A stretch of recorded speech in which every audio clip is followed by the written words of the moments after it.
Assalamualaikum warahmatullahi wabarakatuh. Kaum muslimin dan muslimat rahimakumullah. Salam jumpa di program Tauladan Berkah Tausiah bulan Ramadan persembahan Bang Kalbar.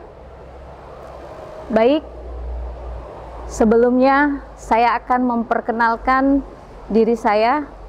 Nama saya Ustazah Muthaharoh MPD, berasal dari Kabupaten Melawi, saat ini bekerja di SDN 6 Nangapino. Marilah untuk mengawali kultum pada hari ini, izinkan saya untuk menyampaikan sedikit nasihat untuk kita semuanya. Baik, Bismillahirrahmanirrahim. Alhamdulillahirabbil alamin. Wassalatu wassalamu ala asrofil anbiya'i wal mursalin Sayyidina Muhammadin wa ala alihi wa sahbihi ajma'in. Rabbi shrahli sadri wa yassirli amri wahlul uqdatam min lisani yafqahu qawli. Qala Allah fil Qur'anil Karim, A'udzu billahi minasyaitonir rajim. Bismillahirrahmanirrahim. Ya ayyuhalladzina amanu kutiba alaikumusiyam kama kutiba alal ladzina min qablikum la'allakum tattaqun. Bismillahirrahmanirrahim. Ittaqullah haqqa tuqatih wa la tamutunna illa wa antum muslimun. Shadaqallahul azim. Kaum muslimin muslimat rahimakumullah. Banyak sahabat-sahabat Rasulullah Shallallahu Alaihi Wasallam yang bisa dijadikan inspirasi untuk kita semua, terutama kaum muslimin dan muslimat rahimakumullah. Adapun salah satu sahabat Rasulullah Shallallahu Alaihi Wasallam yaitu Abdullah ibnu Umar. Siapakah ibnu Umar? Siapakah Abdullah ibnu Umar itu? Abdullah ibnu Umar adalah putra dari Umar bin Khattab. Siapakah beliau itu? Abdullah ibnu Umar itu adalah periwayat hadis yang terkenal setelah Aisyah radhiyallahu anha. Dan Abdullah ibnu Umar merupakan sahabat Rasulullah Shallallahu Alaihi Wasallam yang sangat dekat. Kaum muslimin dan muslimat rahimakumullah. Sebuah kisah ruhiyah yang mengantarkan beliau dalam perjalanannya untuk menjadikan sebuah keteladanan kita juga, karena beliau merupakan sosok sahabat Rasulullah Sallallahu Alaihi Wasallam.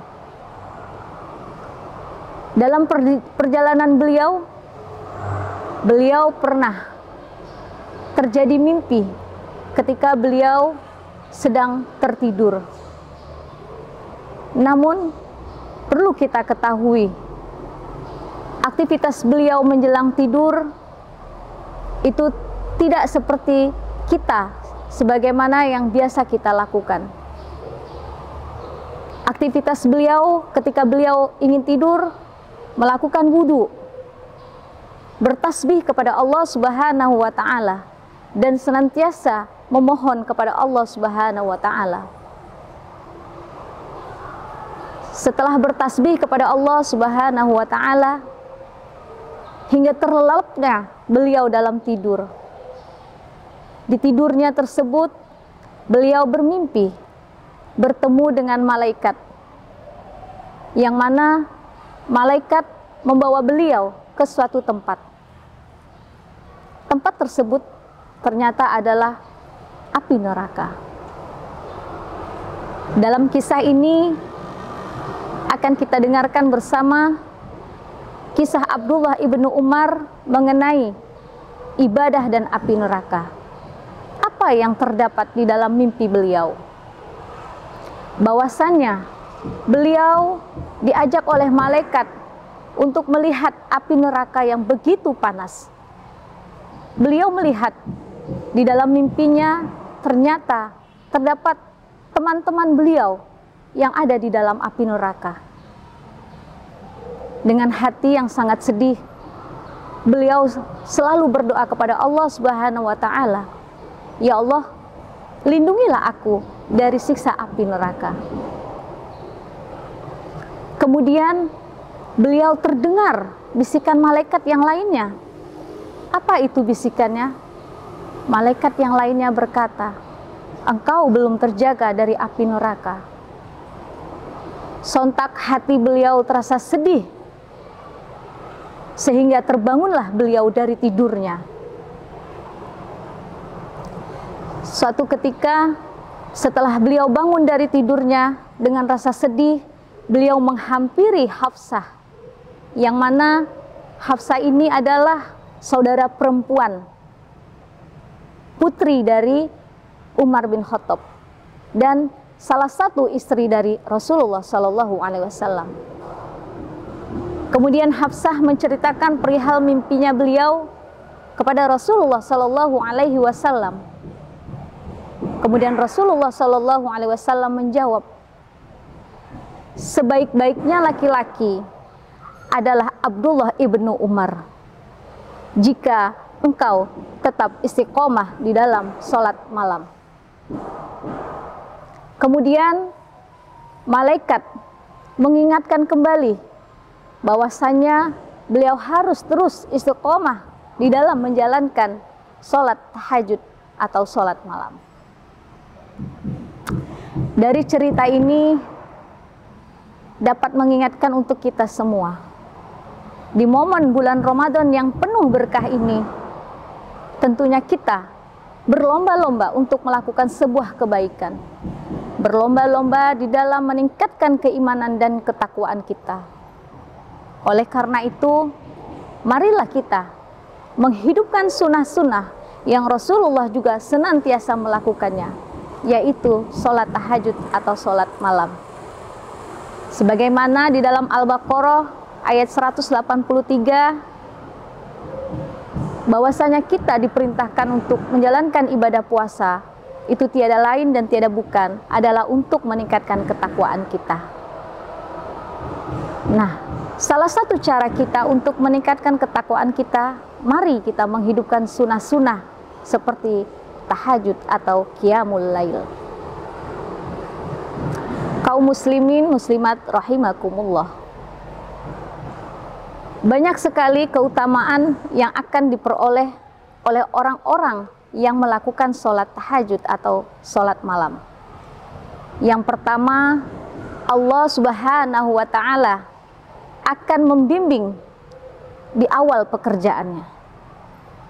Yang kedua, Allah Subhanahu wa ta'ala akan selalu memberikan jalan keluar yang terbaik untuk kita.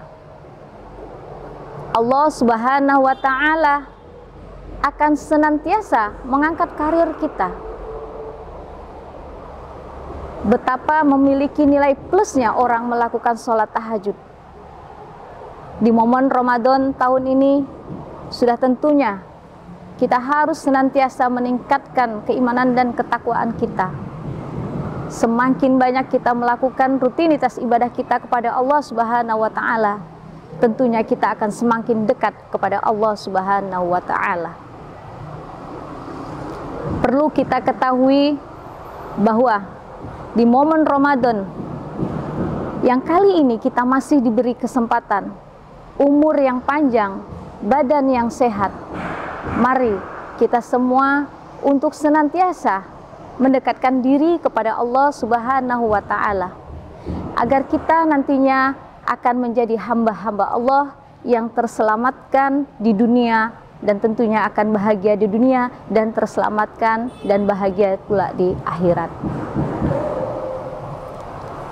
Kaum muslimin muslimat rahimakumullah, tidak ada hal yang paling indah di bulan Ramadan ini kecuali hanya dengan menumbuhkan rasa cinta kita kepada Allah, menumbuhkan rasa cinta kita kepada Nabi kita, sahabat Nabi kita, sehingga kita terus dapat menghidupkan ajaran-ajaran Islam yang dapat membawa suatu penerangan dalam hidup kita. Oleh karena itu, sudah semestinya lah kita sebagai kaum muslimin dan muslimat untuk senantiasa fokus beribadah kepada Allah Subhanahu wa Ta'ala. Tinggalkan sejenak kesibukan yang terdapat di dunia untuk lebih mengutamakan kehidupan di akhirat. Karena kehidupan di dunia ini tidaklah abadi, namun kehidupan akhiratlah yang akan lebih abadi. Nasrum minallah wa fathun qarib, ihdinas siratal mustaqim, ihdinas siratal mustaqim, ihdinas siratal mustaqim, siratal ladzina an'amta alaihim ghairil maghdubi alaihim waladdallin. Wabillahi taufiq wal hidayah. Assalamualaikum warahmatullahi wabarakatuh.